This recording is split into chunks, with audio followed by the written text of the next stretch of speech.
Hi guys, this is Jay, writer, motivation speaker and life coach, and I'm back with another video about another nakshatra.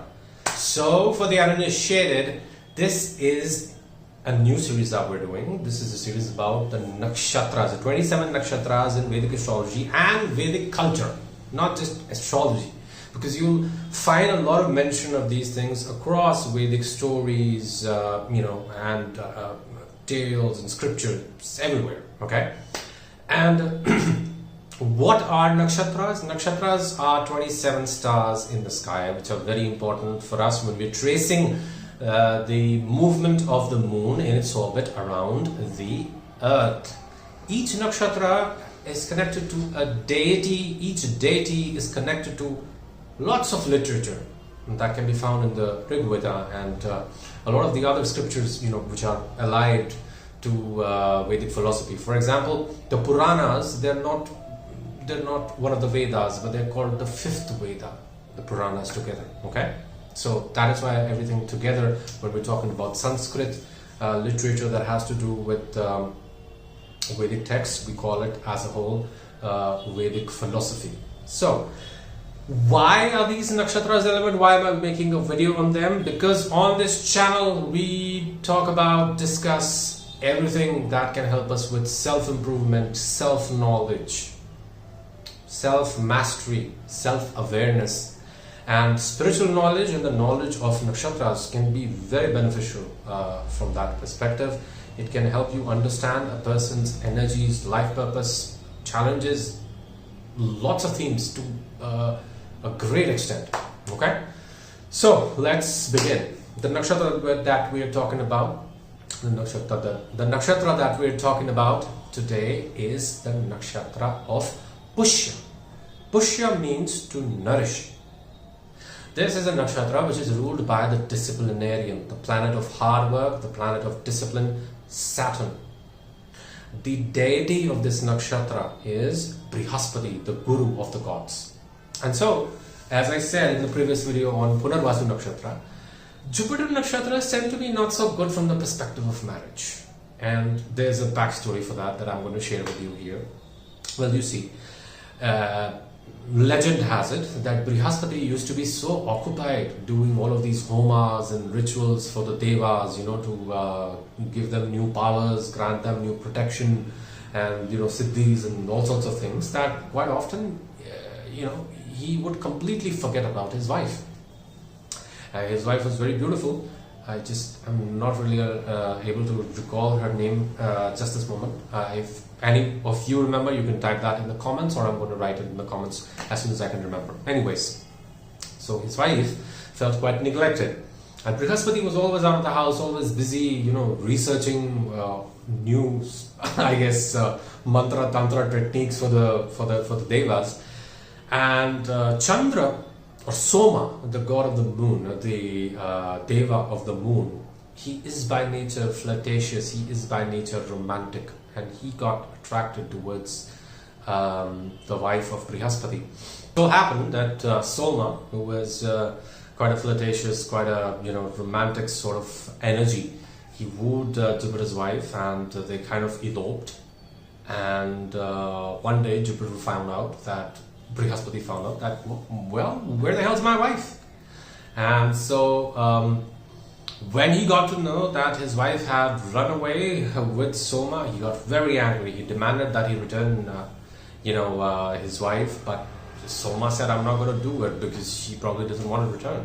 And so an entire battle ensued. The entire devatas as a group were split into two, and lots of things happened, and finally somebody intervened. I think it was Brahma, I'm not sure. I think Brahma, he intervened, and Chandra, the Soma, he returned Brihaspati's wife to him. His wife came home. He probably made some promises, etc. I'll take better care of you, whatever. And in the end, this is very important to understand the level of acceptance that works actually with the energy of Brihaspati. So he found out that his wife is pregnant with Soma's child, and Brihaspati accepted that child also as his own and named him Buddha. Okay, and that is why you have Buddha or Mercury, who is considered as an illegitimate child of the moon and Jupiter. But in all of this coding, there is a reason why everything is arranged this way, and it is to show that wisdom is always higher and more important than intellect. And when you put wisdom together with the mind, that is when you get something in between, where you have this entity of the intellect which can be channeled in any direction. Although the intellect is born of the mind, but the intellect needs the guidance of wisdom to truly grow and take the right direction. So coding, you have to learn to read between the lines, people, and understand what's being said. Anyway, coming back, with this nakshatra of Pushya, the symbolism is that of a cow's udder. And this nakshatra is representative of nourishment. This is also a nakshatra, I've quite often seen that people with this nakshatra, which is, if it's prominent in their chart, it's in their ascendant or it's in their moon, they will be encountering lots of instances in their life where they will have to take up the responsibility of their family, or they will have to take the responsibility of a provider. This is kind of one of the aspects of this nakshatra where the energy of Saturn plays in. Okay, and also one thing to understand with this nakshatra is that it's not very good for marriage, but it's good for everything else. This nakshatra is associated with the birth star of King Bharat, Prince Bharat, who was the younger brother of Lord Ram. So Bharat is known as a very dharmic person. He would not sit on the throne, even though it had rightfully become his after Rama left. But he chose not to sit on that throne. Why? Because such was his level of dedication towards his elder brother. Such was his level of dedication towards what is right and what is wrong. Okay, so a lot of people with this nakshatra are going to be encountering a lot of instances in their life. You will see, in fact, if you have prominence planets here especially, that you will encounter a lot of situations in your life where you have to take tough decisions, and depending obviously on the planet that is placed here, you'll be able to understand more. For example, let's say that Sun is placed in the nakshatra of Pushya. For you, confidence is going to come by fulfilling your responsibilities, by taking care of your family, taking care of the people that you need to take care of. That is what will raise your confidence. But at the same time, the challenge that will come about is that you will have to make some sacrifices in order to fulfill the needs or your responsibilities towards the family, fulfill the needs of your family or your responsibilities towards them. Why? Because with Sun, what comes here is the the malefic nature of sacrifice. Okay. For example, let's say Saturn is placed here in Pushya for you. Then what does that mean? Well, Saturn in Pushya is probably going to put the native through difficult experiences of being denied the necessary nourishment. Probably their parents, died early, it's possible, or parents weren't around as they were growing up, or there's always some sort of a distance between them and the parents. For whatever reason, they feel that there is this lack of nourishment. And then you have to undergo that. You have to undergo that wound and heal it as well, because that's where the responsibility of Saturn comes in. Okay, so despite the fact that they may feel that they did not get enough nourishment or care as a child or in their formative years, these people will yearn to provide that same nourishment, yearn to provide that same care to others and maybe their family. Okay. So this is how you have to read this nakshatra to actually understand the symbolism behind it and get an idea of what actually is happening and working behind the scenes. Another thing that you need to put together when you're looking at this nakshatra to understand the nature characteristics is that Pushya is a very royal nakshatra. Okay, because if you look at the deity Brihaspati is the guru of the gods. He has all the respect in the world.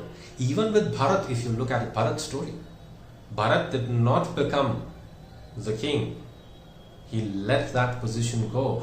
But Bharat is immensely respected in our culture.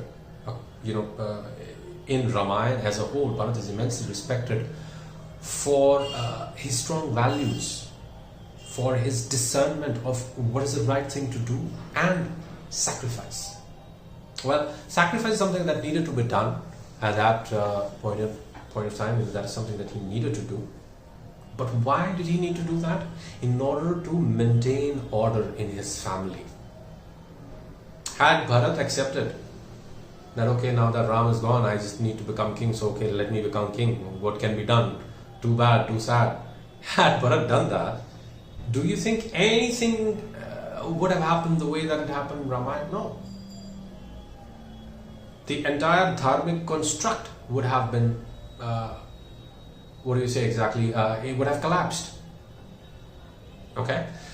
So, the biggest, the biggest learning here in this nakshatra is to understand that quite often when you have to fulfill your responsibility to nourish and to care for people, the fulfillment of your responsibilities as a whole is something which is very difficult and something that demands sacrifice. But in the end, the amount of respect that it gives you, the amount of loyalty that you inspire in people, that is very different, that is unparalleled. So quite often you will see also people with this nakshatra, they'll be great advisors, great counselors as well. Okay, so it's just a snapshot of this nakshatra. We'll keep going deeper and deeper. Thank you so much for watching. If you enjoyed this video, please give me a thumbs up, subscribe to the channel so that you can check out all the wonderful content that I post here. I post tons of different kinds of content here, okay, and push the bell icon so that you can be notified every single time I post. Thank you so much. Take care. Bye.